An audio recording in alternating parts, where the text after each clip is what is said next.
Facebook সহ অন্যান্য সামাজিক যোগাযোগ মাধ্যমের প্রতিনিধিদের আগামী 31শে জুলাই বিটিআরসিতে ডাকা হয়েছে।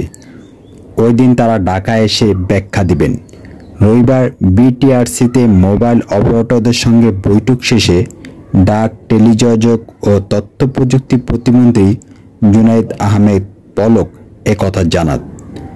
প্রতিমন্ত্রী বলেন, তাদের ব্যাখ্যা সন্তোষজনক হলে পরে ফেসবুক সহ অন্যান্য সামাজিক যোগাযোগ মাধ্যম খুলে দেওয়া হবে।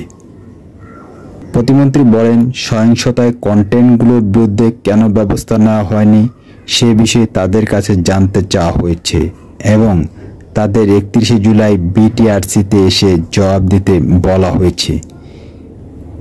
এদিকে রোববার বিকেল ৩টা থেকে মোবাইল 4G ইন্টারনেট সেবা চালু হচ্ছে বলে জানিয়েছে ডাক, টেলিযোগাযোগ ও তথ্য প্রযুক্তি প্রতিমন্ত্রী জুনায়েদ আহমেদ পলক। সরকারি চাকরিতে কোটা সংস্কার আন্দোলনকে কেন্দ্র করে বিক্ষোভ ও সহিংসতা হয়। সরকার 19শে জুলাই মধ্যরাত থেকে কারফিউ জারি করে, যা সময় সময় শিথিল রেখে এখনও বলবৎ রয়েছে। কারফিউর আগেই 17 জুলাই মধ্যরাত থেকে 4G নেটওয়ার্ক বন্ধ করায় দেশের মোবাইল ইন্টারনেট সেবা বন্ধ হয়েছে বলে জানা যায়। হ্যালো ভিউয়ার, প্রতিদিনকার আপডেট নিউজ পাওয়ার জন্য চ্যানেলটি সাবস্ক্রাইব করে রাখুন।